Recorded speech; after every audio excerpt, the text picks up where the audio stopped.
ये वो जन है, इनकी जो पत्नी है वो बरसाने की सखी है। जब हमें कहीं रोटी नहीं मिलती तो आखिरी घर में इनके जाते थे मांगने, और कहते कि राधे बाबा मिली, तुम चुप हो, नहीं मिली बाबा ना, हाँ माता जी नहीं, अरे बैठो बाबा बैठो, बैठ नहीं, मतलब एक जगह पाना, अरे बाबा हमारी श्री जी का तू है, काहे को सब प्रपंच सोचता है, एक जगह पाना, बैठ। सालों प्राय मिलती ही नहीं थी शाम की रोटी, तो ये है मतलब माँ जैसे प्यार करने, या ब्रजवासियों का प्यार, मतलब अरे छोटे छोटे बच्चे ऐसा ये घेर लेते, और बाबा ये प्रश्न, वो बाबा काशी की बात बताओ बाबा, मतलब ब्रजवासियों का जो प्रेम है ना, वही भगवत प्रेम प्रदान करता है, ब्रजवासी कृपा। अब ये बालक था, इससे कहा लालू भैया यार मेरे सौभाग्य में तो नहीं आ रहा कि मैं वृंदावन वास करूं, तू बोल दे तो मुझे विश्वास है वृंदावन। बोले जा बाबा हो जाएगा वृंदावन। लालू को दे दियो वो होली की वो मैंने ललता ने भेजी है बाबा। अच्छा अच्छा, प्रसादी बाबा चुंदरी बरसाने गई ना बाद होली वाले दिन, जी, तो बाद में लाडली जी की बाबा बहुत बहुत उनकी ओड़ी भैया महाराज जी, ओड़ी भैया। श्री जी की चरण प्रसादी होगा। जी जी।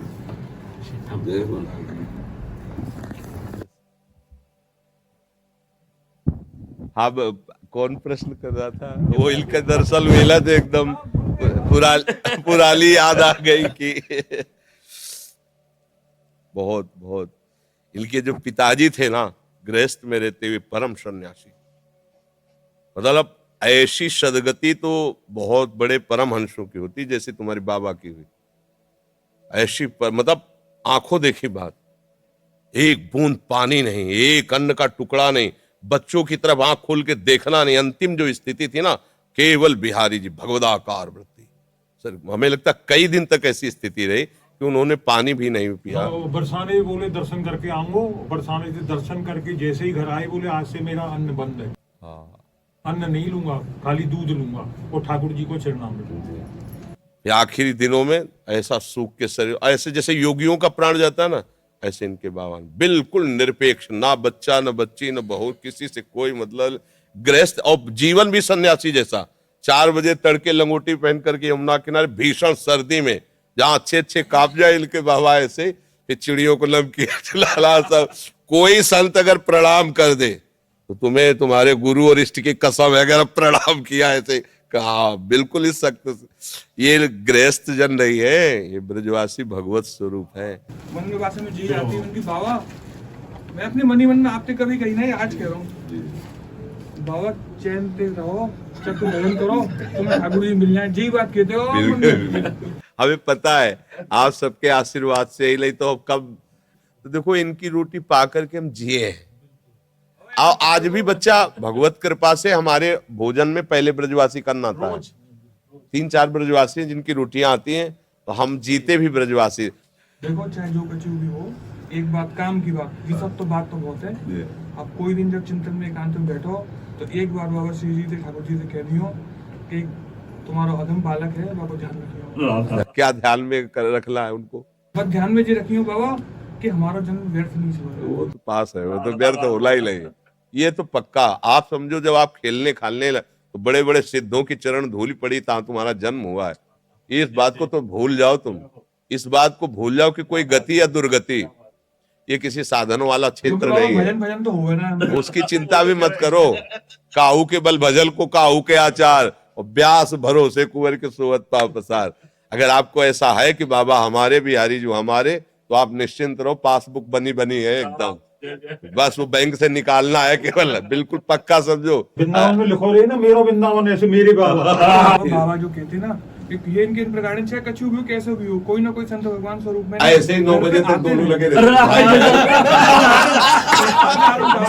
हमारे पिताजी कहते बाबा को बहुत दूर हाँ, सीढ़ी से उतरते चढ़ते 1 घंटा बाबा इनके आते, चलो बच्चों चलो जाले दो बाबा को, बाबा को जाले दो, और ये दोनों लगे रहते खड़े। अब ये चुप होते तो बैल प्रश्न करते। जा रहे राधे श्याम बाबा।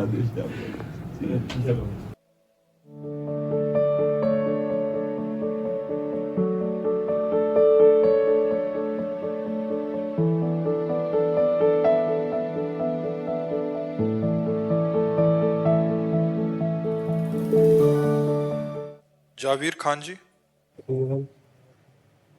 राधे राधे महाराज जी। महाराज जी, मुझे पता है ये काम गलत है और इसे करने से मुझे पछतावा होगा, फिर भी मैं उसे कर देता हूँ, और जो सही है उसे करने में से मुझे खुशी मिलेगी वो नहीं कर पाता। ऐसा क्या करना होगा कि जो चाहो वही इसके करो? उत्तर तो कई बार दे चुके हैं, पर इसका हम फिर पुनः उत्तर दे देते हैं। जो हम जानते हैं कि ये नहीं करना चाहिए, पर उसमें अंदर से सुख बुद्धि रहती है। आप देख लो, बिना सुख बुद्धि के आपसे कोई क्रिया हो ही नहीं सकती। क्रिया तभी होगी, जैसे हम मानते हैं गलत है पर इसमें सुख मिलेगा, ये अंदर छुपी हुई वासना है। हम गलत नहीं करना चाहते, पर हमें वो सुख भोग की लालसा हमसे गलत कराती है। वो खान पान कोई भी क्रिया हो, जो भी क्रिया होगी उसमें आंतरिक उसमें सुख मिलेगा, ये आंतरिक हमारे बैठा हुआ है। अब इस आंतरिक बैठे हुए अज्ञान को हटाने के लिए हमें ज्ञान की जरूरत है, और वो होगा भगवान के प्रेमी जनों के वचन सुनो और नाम जप करो। जैसे हम जानते हैं कि सुख की वास्तविक भगवत मार्ग की क्रिया है, ये हम कर लें तो बहुत लाभ मिलेगा, पर हमारा मन नहीं कहता, और ये नहीं करना चाहिए, इससे हानि होगी, पर हमारा मन कहता है, तो गलत है।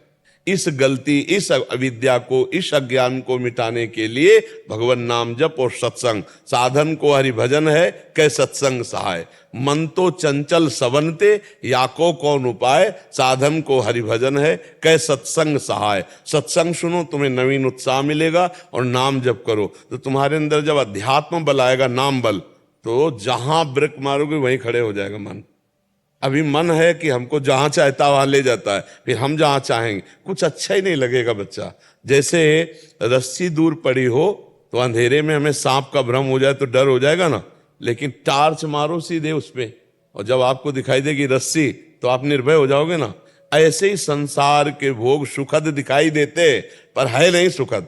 आप सब भोग ही रहे संसार में जो है, कौन सा भोग ऐसा सुखद है कि वाह वाह हम तो निहाल हो गए, हम तो कृतकृत हो गए? कोई सुख नहीं है।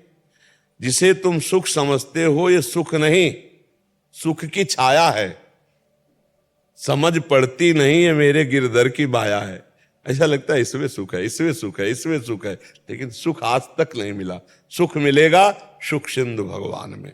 तो जो हमारे अंदर अध्यात्म बल की कमी हो चुकी है, वही हमसे जबरदस्ती मन करवा लेता है गंदे काम, और जो करना चाहिए वो नहीं कर पाते। इसलिए नाम जप करो, सत्संग सुनो। सत्संग सुनने से क्या होगा कि आपको ऐसे खाना चाहिए, आपको ऐसे बैठना चाहिए, आपको ये नहीं करना चाहिए, आपको ये करना चाहिए। तो आपके जीवन में सत आचरण, सत विचार ये आ जाएंगे, और ये आ गए तो आप जीत गए। सत्संग जरूर सुनना चाहिए। मैं तो मुस्लिम हूँ, तो मुझे अपने आप ये बताओ कि भोजन पाना होता है ना, उसमें हिंदू मुस्लिम होता है क्या? आनंद की प्राप्ति के लिए हमें हिंदू मुस्लिम देखना है क्या? क्या गंदे आचरण करना मुसलमान के उसमें मजहब में है क्या? नहीं है ना भाई। देखो, हमको ये देखना है कि हमें आनंद कैसे प्राप्त होना है। अगर आप सत्संग सुनोगे तो अच्छे आचरण, पराई माताओं बहनों की तरफ गंदी दृष्टि करना, ये अच्छा आचरण है क्या?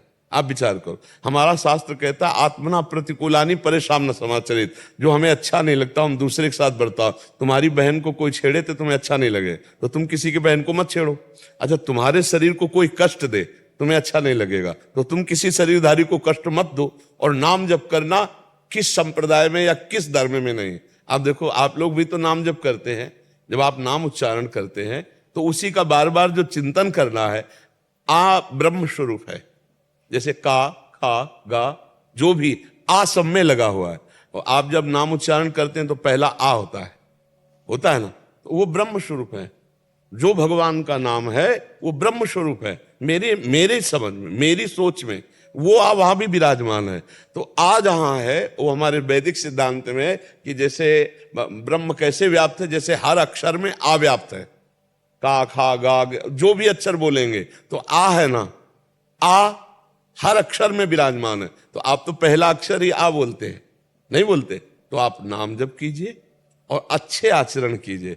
अच्छे आचरण वाला सदैव आनंद को प्राप्त होता है। बच्चा, गंदे आचरण वाला कोई भी हो कभी सुखी नहीं रहता। तो हम तो मतलब और ग्रंथ तो पढ़े नहीं हैं, लेकिन हम इतना जरूर जानते हैं कि जैसे जो ऊंची कोटि के महापुरुष हैं वो सब भगवान को जो जानते हैं वो कभी ऐसे आचरणों का आदेश नहीं करेंगे कि आप गंदा व्यभिचार करो, आप गंदे आचरण वाले बनो। मुझे लगता है ऐसा तो कोई भी महापुरुष नहीं बोलेगा किसी भी जगह का। तो अगर आप अपने ही ग्रंथ को पढ़े, उसके आचरण उतारे, अब हमें तो ज्ञान नहीं कि उसमें क्या क्या लिखा है, कभी ऐसा न संयोग बना है ना हमारे पास कभी वो सानिध्य मिला।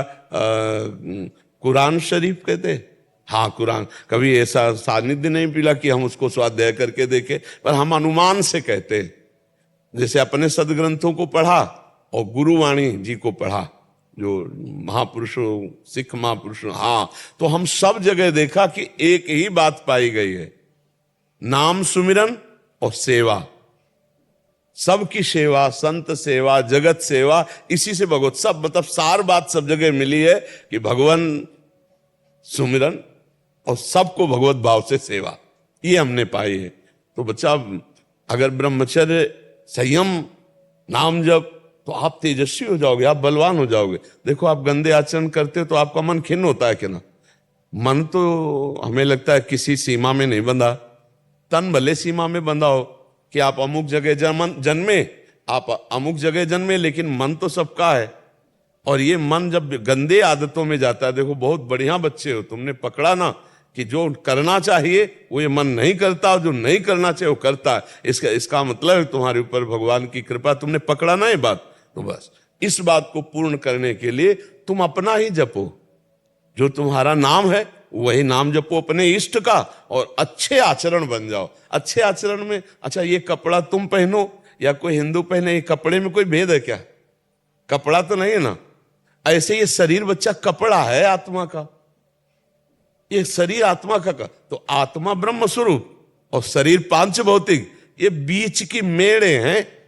अगर हम सुधार कर लें तो हम सब एक हैं, अनेक नहीं है, हम एक ही, एक ही परमात्मा के हम बच्चे हैं सब, कोई भेद नहीं है। भेद हमारी बुद्धियों में बैठ गया है, नहीं तो हम सब एक ही परमात्मा के, बिल्कुल कोई अंतर नहीं। जब सृष्टि नहीं थी तो केवल एक प्रभु थे ना, और जब सृष्टि नहीं रहेगी तो एक प्रभु ही रहेंगे। तो बीच में हम सब एक ही प्रभु के तो बच्चे हैं। क्यों सब मानते हैं बात? हम सब एक ही प्रभु के बच्चे। और हम तुम्हारा हृदय से स्वागत करते हैं कि आप यहाँ आकर के सत्संग सुनने की चेष्टा की। आप अच्छे बच्चे हो, किसी गलत आचरणों में न फंसकर अच्छे आचरण वाले बनो, अपने ही ईश्वर का नाम लो और अच्छे चरित्र वाले बनो। किसी को दुख दे, देखो आपके शरीर को दुख दिया जाए तो दुख होता है ना, ऐसे बच्चा किसी भी शरीर को दुख दोगे तो वो पाप बनेगा, और वो पाप आपको भोगना पड़ेगा। जो दूसरे को कष्ट देते हैं उनकी बहुत बुरी तरह कष्टप्रद मृत्यु होती है, और फिर वो कष्टप्रद यंत्रणा को भोगते हैं। अच्छे आचरण करने वाले को अच्छा फल मिलता है, बुरा आचरण करने वाले को कभी अच्छा फल नहीं मिल सकता। ऐसा शास्त्रों का मत है और ऐसा संतों ने अनुभव किया है, ऐसे बड़े बड़े महापुरुषों ने अनुभव। तो कभी किसी का बुरा मत करो, कभी किसी की हिंसा मत करो, नाम जप करो, अच्छे आचरण वाले बनो, ठीक है ना? हाँ, और ये जितना भी भेद है ये हमारी तुम्हारी बुद्धि में है बच्चा। नहीं आप हम दोनों खड़े हो जाए, अब बताओ कहाँ माथे पे लिखा है कि तुम और हो और हम और है? वही खून, वही त्वचा, वही रक्त और वही भगवान के अंश तुम, वही भगवान का अंश, कोई अंतर नहीं। अंतर केवल दिमाग में हमारे